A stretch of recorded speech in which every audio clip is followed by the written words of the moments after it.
Sa ulo ng nagbabagang balita, probinsya ng Bulacan lubog pa rin sa pagbaha. Bulacan Airport sinisisi ng netizens sa pagbaha sa probinsya. Ramon ang pinagkusadahan ng issue sa Bulacan Airport. Live mula sa pamantasan ng gitnang Luzon. Narito ang inyong tagapagbalita. Magandang umaga, Gitnang Luzon. Ito ang sentro ng balitaang may dekalidad, bago at mapagkakatiwalaan. Ako, si Jelly Chalico. Sakop ang bugso ng balita saan mang panig ng rehiyon. Ito ang Ronda Probinsya. Para sa unang balita, 134 na barangay sa 14 na bayan ng Bulacan ang epektado pa rin ng pagbaha. Para sa buong detalye, rumuronda si Angel Queliza. Umabot sa 134 na barangay sa 12 bayan at 2 lungsod sa Bulacan ang naapektuhan ng baha dulot ng mga pag-ulan na dala ng hanging habagat. Ayon kay Manuel Lucban Jr., hepe ng Provincial Disaster Risk Reduction Management Office ng Bulacan, base sa kanilang pinakahuling monitoring, ang mga apektadong lugar ay kinabibilangan ng 26 na barangay sa bayan ng Kalumpit, 4 sa Balagtas, 8 sa Giginto, 16 sa Paumbong, 4 sa Angat, 12 sa Pandi, 5 sa Bukawe, 1 sa Plaridel, 2 sa Bustos, 5 sa Ubando, 4 sa Marilao, 5 sa San Rafael, 29 sa lungsod ng Malolos at 13 sa lungsod ng Maykawayan. Ang mga ito ay naapektuhan ng tubig baha mula kalahating piye hanggang sa 5 piye. Ang pinakamalalim na non-monitor ay sa Barangay Sapang Bayan sa Kalumpit. Samantala, 23 sa 24 na bayan at lungsod ng Bulacan ay nagbukas ng may kabuuang 174 na evacuation centers na kumupkop sa 3,727 na pamilya o 14,407 na individual. Bumagsak nga po bahay namin. Nawalan po kami ng bumagsak ng diretsang ganyan. Pati gamit namin, mga damit kasama. Pangkaraniwan na ang mga alkalde ng mga bayan at lungsod ng Bulacan na apektado ng baha ay kaagapay sa pagbibigay ng mga relief goods at pagkain sa mga evacuees. Isang halimbawa ang mabilis na pagtugon ni Bukawi Mayor Jonjon Villanueva kasama ang kanilang Municipal Social Welfare and Development Office, MDRRMO at iba pang kawani ng kanilang pamahalaang bayan para maibigay ang mga pangunahing pangangailangan ng kanilang mga kababayan na nasa iba't ibang evacuation centers sa kanilang lugar. Nais masigurado ni Mayor Jonjon Villanueva na kumpleto ang kanilang mga pagkain, mga gamit at komportable sila sa kanilang kinalalagyan. Si Mayor Villanueva ang kasalukuyang Pangulo ng League of Municipalities of the Philippines Bulacan Chapter. Para sa Ronda Probinsya, ako si Angel Queliza, Rumuronda. At para sa ibang balita, netizens tinuturo ang New Manila International Airport bilang sanhi ng pagbaha sa probinsya ng Bulacan. Para sa detalye, rumuronda si Mark Asuncion. Sa gitna ng matinding pagbaha na bumabalot sa iba't ibang lugar sa Bulacan, naglalabasan ng mga netizen sa social media upang ipahayag ang kanilang hinaing at ituro ang New Manila International Airport bilang sanhi ng pagbaha. Ang lalawigan ay nahaharap sa patuloy na pag-ulan at pagtaas ng antas ng tubig na nagtutulak sa mga residente na itanong ang epekto ng bagong inauguradong paliparan ng Bulacan sa sistema ng kanilang kanal. Matapos bumaha ng tulad ng pagbaha ng Ondoy sa Bulacan, Pampanga at mga karatig na lalawigan, nagkaroon ng maraming haka-haka sa social media na ito ay sanhi ng konstruksyon ng Bulacan Airport na may target na buksan sa ika-2027. May mga naglalabasang espekulasyon na ang pagbabago sa natural na daloy ng tubig ay dahil sa infrastruktura ng paliparan. Sinasabi ng ilan na ang malawakan land reclamation at mga gawain sa konstruksyon kaugnay ng proyektong ito ay maaaring nagdulot ng pag-urong sa maingat na balanse ng mga ilog at ilog-ilog sa mga lalawigan. This is covered by the entitled properties. There's a land mass there.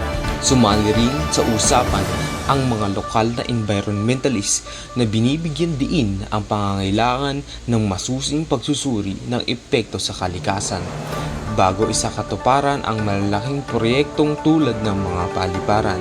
Kanilang ipinapahayag na ang posibleng epekto sa hidrolohiya at ekolohiya ng lalawigan ay dapat na maingat na sinasang-alang-alang upang maiwasan ang di inaasahang epekto sa kalikasan.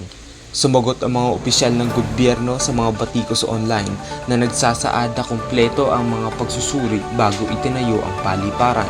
Sinasabi nila na ang sistema ng kanal sa paligid ng paliparan ay idinisenyo upang maabsorb ang malalakas na pag-ulan at maiwasan ang masamang epekto sa mga kalapit na komunidad.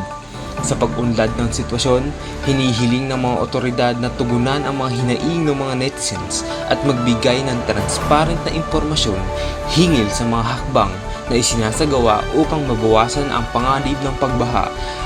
Ang lalawigan ng Bulacan ay patuloy na nagsusumikap sa mga epekto ng pagbaha at umaasa ang mga mamamayan sa agarang solusyon at pangmatagalang solusyon upang maiwasan ang ganitong mga pangyayari sa hinaharap.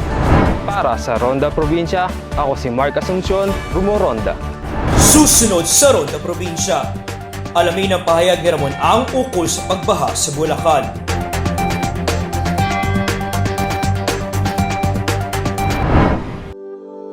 Ang baha ay nangyayari kapag ang malakas na pag-ulan ay tumama sa kalupaan.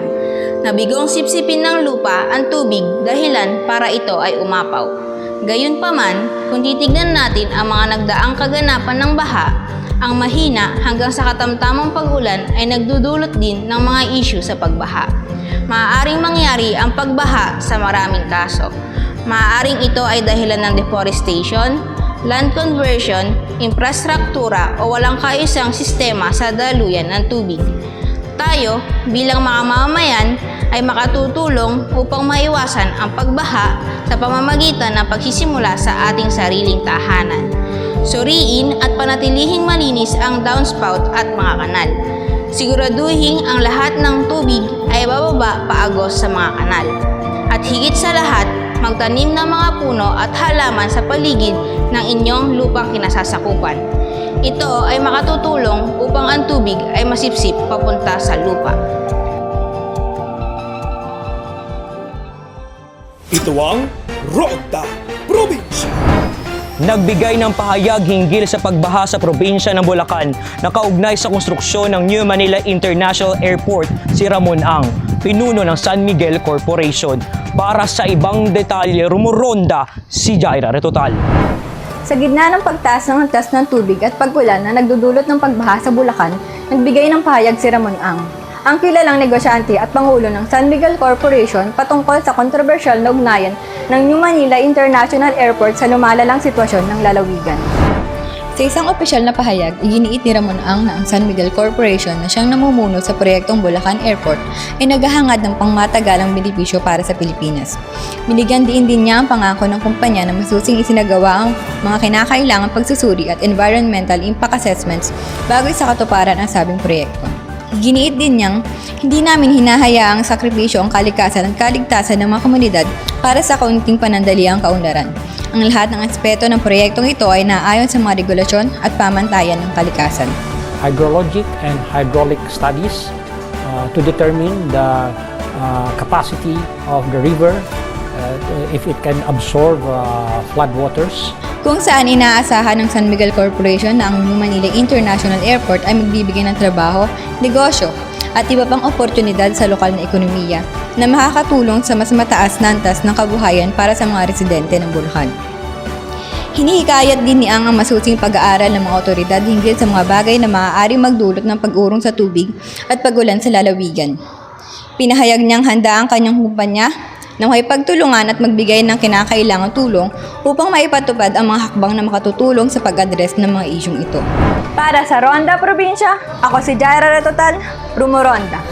At yan ang mga balitang aming nakalap sa loob at labas ng rehiyon. Ako, si Jel Itchalico. 14 na araw na lamang ay Pasko na. Magandang araw, gitnang Luzon.